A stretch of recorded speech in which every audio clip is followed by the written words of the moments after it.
podcast is part of the Sports Social Podcast Network. Thanks for choosing this free Anfield Index podcast. If you'd prefer to listen to this or any of our other shows without adverts, then now's the time to check out Anfield Index Pro. With AI Pro, you can supercharge your entire listening experience. You'll not only get all of our podcasts without the ads, but you'll have them far faster with our quick publish feature available exclusively for subscribers.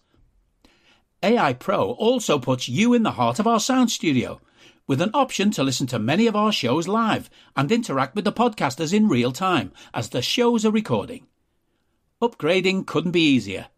AI Pro is available on all popular podcast platforms, and we have our own apps for Apple and Android. Just head on over to AnfieldIndexPro.com and get started today. Hello and welcome to the Daily Red, your lunchtime catch-up on all things Liverpool FC, and your daily reminder that the Reds are what Trev Downey's father would call a parcel. And that's it. Podcast over. See us all Monday. We lost the derby last night to an absolutely abysmal Everton team who bullied us, who outfought us. Sean Dyche absolutely pulled Jurgen Klopp's pants down and tanned his arse. And everybody involved should be absolutely mortified today, with the lone exceptions of Alisson Becker and Luis Diaz. Diaz wasn't good, but at least he tried. Alisson actually seemed to give a shit, and none of the rest of them did. Not one. Couldn't have cared less. Club vice-captain, pouncing about in midfield, doing absolutely nothing. Oh, but he played two great passes. What else did he do? What else did he do? Go and take a look at him for both goals, particularly the second one.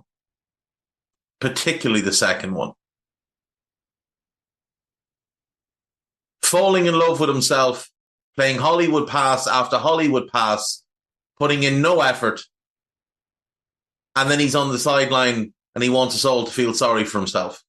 Sorry for him, rather, while he feels sorry for himself. The Trent inverting thing is shit and needs binning. And we'll come back to that. Ibu, absolute stinker of a performance. Absolute stinker. But he's the biggest victim of this Trent inverting shit, because he's asked to play centre-back and right-back in a really high, aggressive defensive line. He's being asked to cover far too much ground. There's no centre-back in the world who could play that role and have good performances consistently. Now, he did get bullied last night by Calvert-Lewin. That's a different matter. That is not acceptable. Dominic Calvert-Lewin is crap. He is so irrelevant that when Gary Neville was giving him the Man of the Match award, he called him Daniel Calvert-Lewin. So, away to fuck, Ibu. Go and have a word with yourself. Van Dijk, crap last night. Crap. Better than the other fella next to him. The best of the back line by a wide margin, but still crap by his standards. Got far too involved with the referee, whinging and crying, rather than getting involved with the fella who was bullying our backline. Rather than going and flattening somebody. Andy Robertson, he ran up and down. He had the technical ability of a wheelie bin last night. His crossing was shit. His corners were shit. And when he got into their box, my good Lord, was he atrocious. Absolutely atrocious. McAllister tried a bit, didn't have the required physicality. Curtis Jones was dreadful. Szoboszlai was pathetic. Spent a fair amount of time rolling around on the ground rather than just going and smashing into one of their players. Mo Salah might as well have sat in the stands for two reasons. Number one, he was hopeless. And number two, we had him playing that wide I genuinely thought he was playing as linesman. Stood over on the touchline, doing nothing, just an absolute irrelevance in the game. Diaz, like I said, he tried, but he wasn't good. Wasn't good by any stretch. Like, you might give him a 4 out of 10 for effort and maybe 1 point for performance. So maximum a 5 out of 10. Maximum. And that's, without question, the best outfield mark you're giving anybody. And Darwin Núñez. Well, fuck me. I have defended Darwin probably as much or more than most. There's no defending that performance last night. He got his big chance and he just lashed it as hard as he could. Same shit against Crystal Palace. The Palace chance was a lot harder than that one last night. But just blindly hitting it as hard as you can. His first touch was hopeless. He did set up Diaz. Diaz missed a big chance.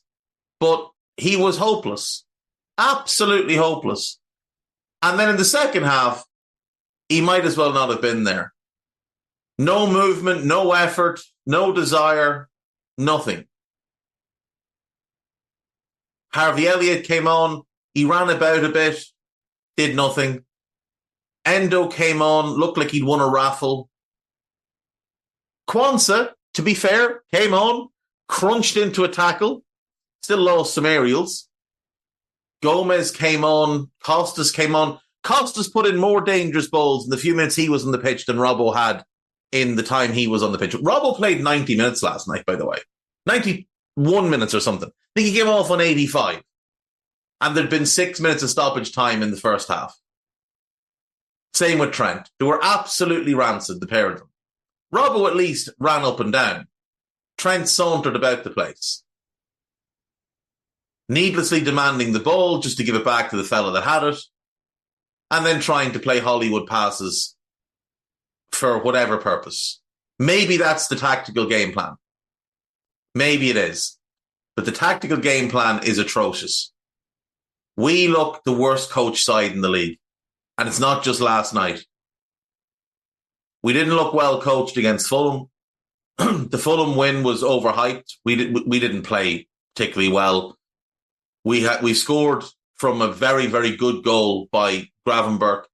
And then I would say bad goalkeeping and good finishing from Jota. A mixture of both. Jota does well to get the strike on target the way he does and get that much power in it. But I still think the keeper should save it. But the first half was abysmal. Palace was atrocious. Both games against Atalanta were atrocious. United away was atrocious. Like, it's not just one game. You can even go back before that. Look at the early portion of the season. We weren't playing well. We were winning games. We weren't playing well. We had a run in January, February, where we played well in some games. We played badly in others. But this inverting the fullback thing is absolutely horrible. It's horrible for the defence because it leaves them massively exposed. In particular because when we do it, we're also sending Andy Robertson herring up the left flank to hold width on the left, as opposed to having him sit in and form a back three. Now, he can't do that anyway because he's not good enough defensively in that centre-back role. He's a bit too small. He's a bit too rash and a bit too prone to going to the ball, which is not necessarily what you always want as a centre-back. But if he was playing in a back three, at least we'd have a back three. But he doesn't. He launches forward. So we've got two defenders. Trent not bothering his hole defensively. McAllister tries defensively, and he's pretty good defensively, but he doesn't have the mobility or the size or the power to really break things up the way you'd want. Like, Endo does a better job of that side of it. but Endo's not good enough under pressure on the ball. We saw it last night. How many times did he give the ball away? First touch was like a curb, bouncing all over the place.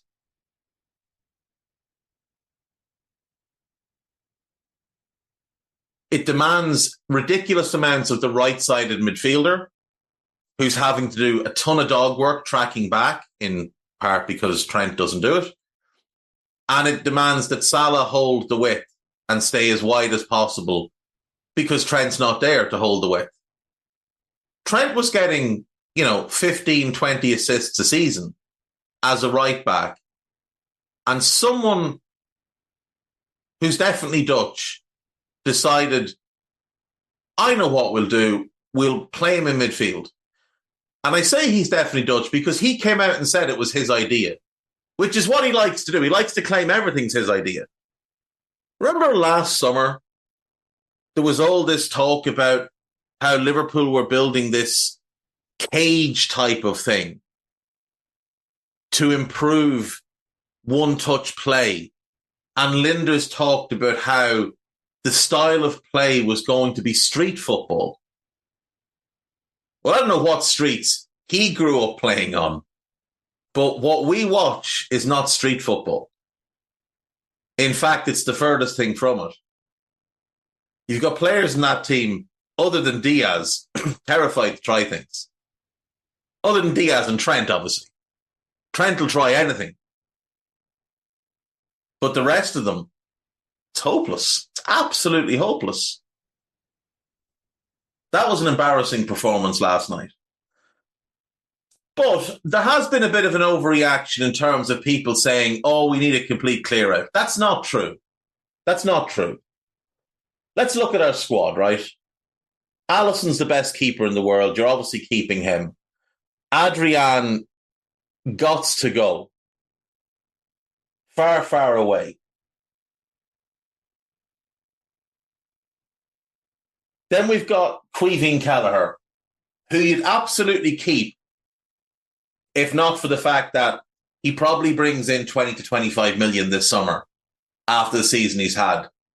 So you move him on and you bring in, let's just say Anthony Patterson, because he's the name that's been mentioned, young Sunderland goalkeeper. I think he's 23. And you look to get, 2 to 3 years out of him, and then you move him on at a profit. That'll be the plan there. And someone like Pitaluga or Mrozek or whoever steps up to replace Adrian, or maybe they sign some old veteran, ideally homegrown player to be the third choice goalkeeper. In defence,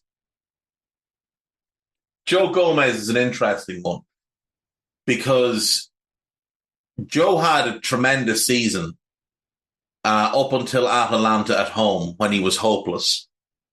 And he offers great versatility. He's been, I think, comfortably our best left back this season. Obviously can play centre back, can play right back. He's also played a couple of games as the holding midfielder. If a big offer came in, I think you take it. Because again, it's not that hard to find good young defenders that you could bring in. But one as good as Joe, as versatile as Joe, that is difficult. But he will be 27 in May. And he might well want to go somewhere that he might start. So if a big offer comes in, you absolutely consider it. Van Dijk you keep without question. Konate you keep. But the fitness stuff worries me. Like, he's only played 90 games for us. And what's this now, year 3? And when you consider we play roughly 60 games a season, I know we didn't last year, like, it's still quite low. Played 29 games his first year, 24 the second year, 36 this year. But he's only played 21 league games. Now, I know some of that was rotation. But that still means there's been 13 league games he hasn't played in. Last season, there was 20 league games he didn't play in.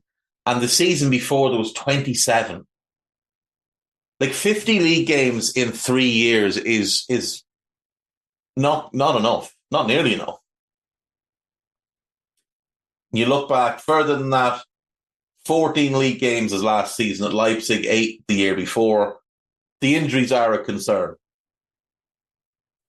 So you likely buy a very good right side centre-back who is at or close to Ibu's level or has the potential to get to that level.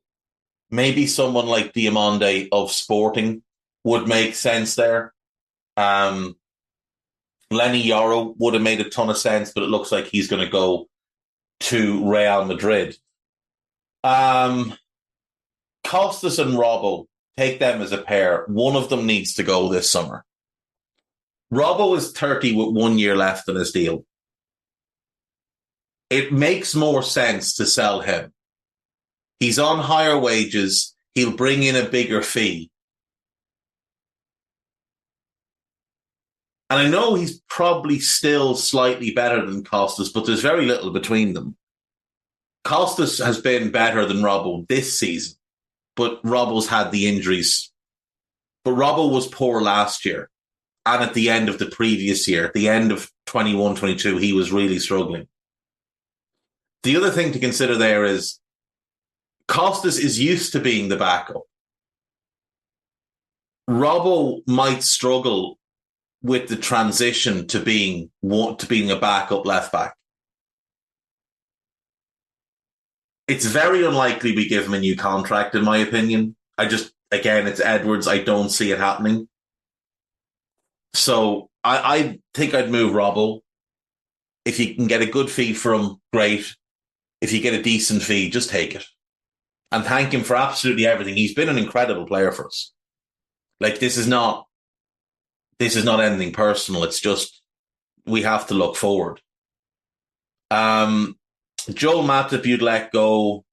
Reece Williams, I think you'd let go. Trent, obviously, you keep, but you have to figure out how you want to use him. Kwanzaa, you absolutely keep. Obviously, a really good backup for Virgil, I think. That can be how we use him next year. And Conor Bradley, you keep to be the backup right back. So ideally, Trent is the right back. Ibu, Virgil, and a new left back with Bradley, a new backup, Kwanzaa, and Costas. And then you've still got Scanlon and Chambers as further depth. And young Calvin Ramsey. And maybe Sepp Vandenberg doesn't get sold. Maybe he ends up staying so he can be the fifth centre-back. That's a pretty strong group. That needs 2 players in. 2 players in. I didn't even mention Joe Gomez, did I? I didn't mention Joe Gomez. So Joe is the backup centre-back, and Joe Kwanzaa and new signings. That's your 5 centre-back, so you can let Vandenberg go. Trent and Bradley, Ibu, Virgil, Gomez, Kwanzaa, and 1 as your 5 centre-backs. Somebody and Costas as the left-backs. It's not bad. That's 1 sale in the defence, plus Matip's contract expiring. Oh, and Reece Williams. So actually it's 3 leaving, 2 coming in. That's not wholesale changes. And I'm doing this for Annie Slots 4231, by the way. I don't need a VPN. I've got nothing to hide. This is what I used to tell myself before I hooked up with LibertyShield.com. Not only is my home internet now fully encrypted, but I can now access all the websites I want, whenever I want, and do so from absolutely anywhere. As a Liverpool fan, I love to know I can now watch every match, regardless of whether it's on UK TV or not. My Liberty Shield VPN makes sure nothing is blocked and guarantees me super fast streaming speed throughout that match. You can get connected right now with their software package, which includes a 48-hour no-obligation free trial and instant access to their apps for Apple, Android, Fire TV, PC, Mac, and Android TV. Or go a step further like I have and get one of their pre-configured VPN routers. These small but powerful devices allow you to easily connect every device in your home to VPN, making it the perfect solution for smart TVs, Mac boxes, and games consoles. Visit libertyshield.com today and use coupon code AIVPN25 to get 25% off at checkout. Midfield. Endo's fine as a squad player, but he should never be the starter. He's not good enough to be the starter. He's also not able to play a consistent run of games without picking up knocks and getting tired. But as a backup, he'd be really good to have. Thiago will leave this summer. It's really unfortunate how that's gone. He's one of the best players I've ever seen. He's an incredible midfielder, but his body just lets him down. Szoboszlai, I think, will explode under the next manager because I don't think he's going to be used like a cart horse. Be it Amorim, be it Slot, whoever, if they put him in more advanced positions where he belongs, I think he'll be sensational. I think Alexis will thrive under any manager. He's been really, really good under Jurgen, obviously was really, really good under De Zerbi. Could see him being really, really good under Slot. Could see him being great under Amorim. I think he's just an outstanding footballer. Curtis, obviously, you keep. Harvey, obviously, you keep. Gravenberch is an odd one. Like, I'm not the biggest fan. I don't understand why he wasn't brought on last night. I just can't grasp it. He had his best 19 minutes of league action for us before he was taken off against Fulham, and then doesn't even see the pitch last night. That's just weird to me. He's an awkward fit under Slot. He doesn't fit a double pivot. Could he be the backup 10? Maybe. That might be a good use of him. He doesn't fit under Amorim really at all. But as a backup 10 under Slot, that might be interesting. You'd imagine Harvey be the backup right winger, Curtis one of the backup midfielders along with Endo and Besetic. So you need one in midfield.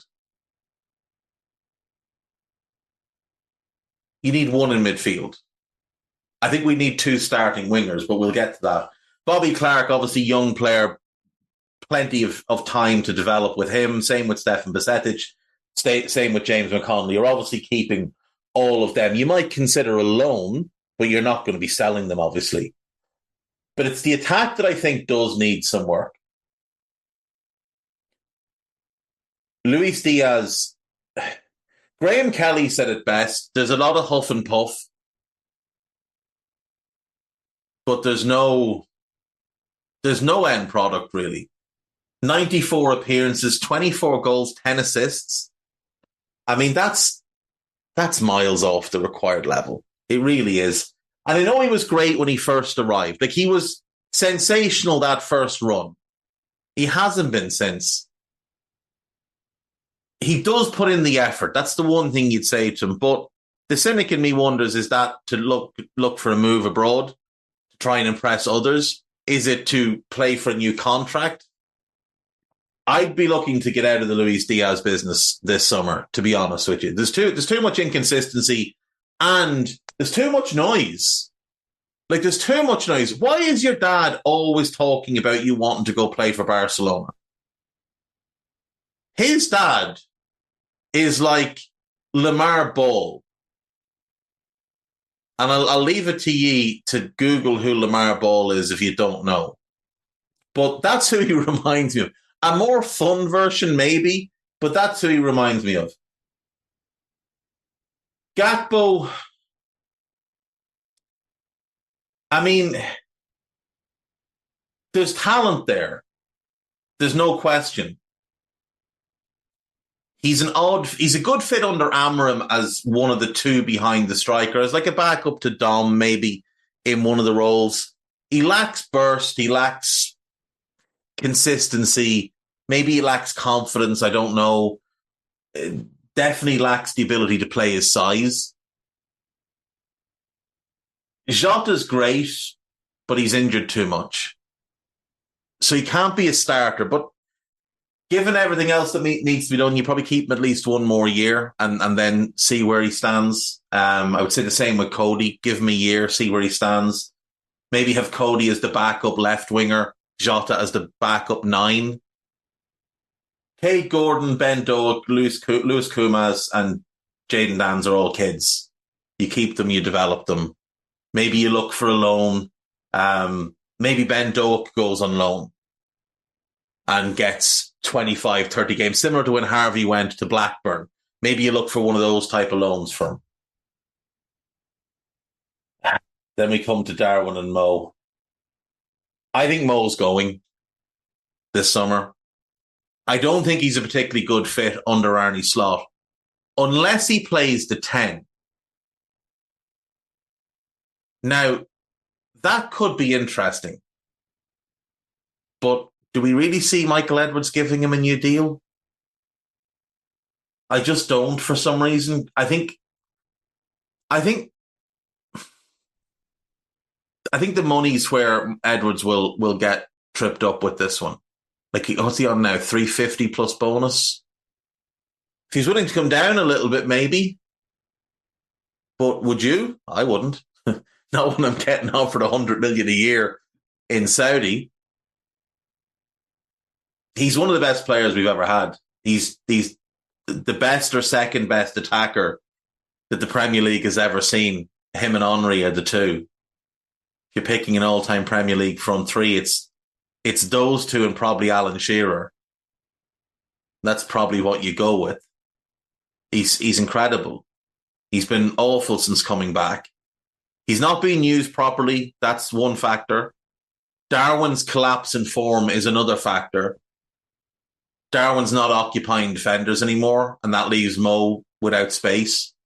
But the fact that he's been hurled out as far wide as he is doesn't help. But he's not playing well. He's not playing well is a big factor. I think he goes. Which would mean we need 2 wingers. Right and left. That's where money will have to be spent. And then you've got the big Uruguayan fella. Like, you can't defend the current form. Can't defend the conversion rate.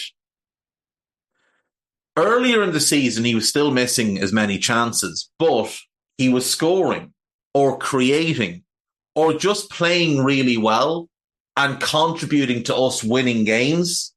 And now he's not. Last night was an absolute shocker. So I don't know what you do with him. I think Amorim would play him and Szoboszlai behind the 9. If you look at the best version of Sporting, it's Gyökeres with Pote Goncalves and Paulinho behind. I know people like Trincao and they like Marcus Edwards, but when he's got everybody fit, Pote and Paulinho behind Gyökeres is one of his absolute go-tos. So that would work well if we brought in a 9. But Arne Slot doesn't play like that. He plays with 1 9, a 10 behind. So there's no starting role for Darwin unless he's the 9. And can he really be your 9? Can he really be the guy, the main goal scorer? I mean, he is only 24. He turned 25 this summer. There's loads and loads to like about his game. I mean, you see Ollie Watkins having the season he's having. Given what Ollie Watkins was a few years ago, which was a much worse version of Darwin, you do see the potential. But if Mo goes, we can't afford for Darwin to have another season like this. Even if you bring in goal-scoring wide players, In a 4-2-3-1, they're not going to get in the same positions as Mo and Mane did for years with Bobby. Like, you could look to bring in Mohamed Kudus and Michael Elise, let's say. Elise right, Kudus left. Both of them are capable of scoring goals. Elise has 7 and 15 appearances this season, and not all of them are starts. And Kudus, I think, has 7 in 29. So they're not carrying the same threat. Now, they'll get better and they'll develop. They're only, I think, 22 and 23. But they're not going to get you 20 goals a season next year. So you'd need Darwin to get you 25. While they get maybe 10 each, 12 each. And that makes it a lot to do. Centre-back, left-back, defensive midfielder, 2 wingers, striker, and a backup goalkeeper. Backup centre-back, I should say. You might not need the backup centre-back if you keep Sepp and you've got Joe and you've got Kwanzaa. Maybe that's enough to ride out one season. Maybe it is. But still, left-back, holding midfield, both wings and a 9. That's a lot. That's a lot. It's 5 starters and a backup goalkeeper. 6 players.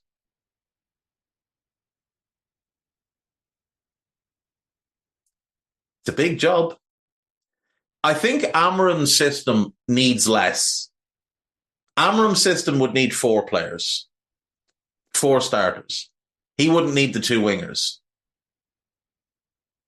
Left wing back, left centre back, defensive midfield, and a 9. So 4.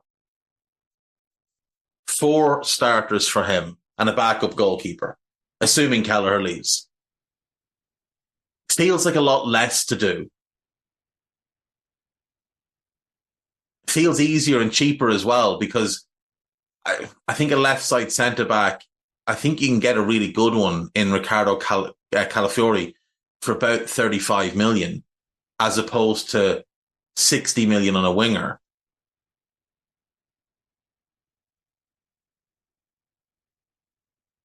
It's not the tear it down and build it back up that some people are making out to be, but it is a fair amount. There are players to sell.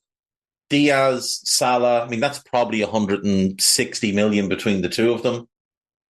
Robbo probably brings in 20, 25, and say Kelleher brings in the same. That could be about 210, 220 million brought in, which would solve all the issues. Milos Kerkez would be 35, Calafiori 35, Varela, say 50, and that would leave you with, say, let's 15 million to go and get your backup goalkeeper, and then 85 to lob on a striker. To lob on somebody like Isak. I think he'd cost more, to be fair. Gyökeres. I think it's actually easier to go the Amorim route. He's the better manager as well, but I think it's easier to go to his system than it is to go to what Arne Slot is going to want if Mo leaves. Now, look, we might just keep Diaz on the left wing for a year and he can huff and puff away, but he's going to have to be replaced in the next 2 years. The issue for me is with Virgil and Alisson in the team, we need to be competing for the title every year. We can't be wasting any more years of their careers. We wasted last year. We wasted 2021. That was on Ali, not on Virg. He got injured, but we wasted last year on them. We can't be wasting these players' careers. They're far too good. They deserve far more.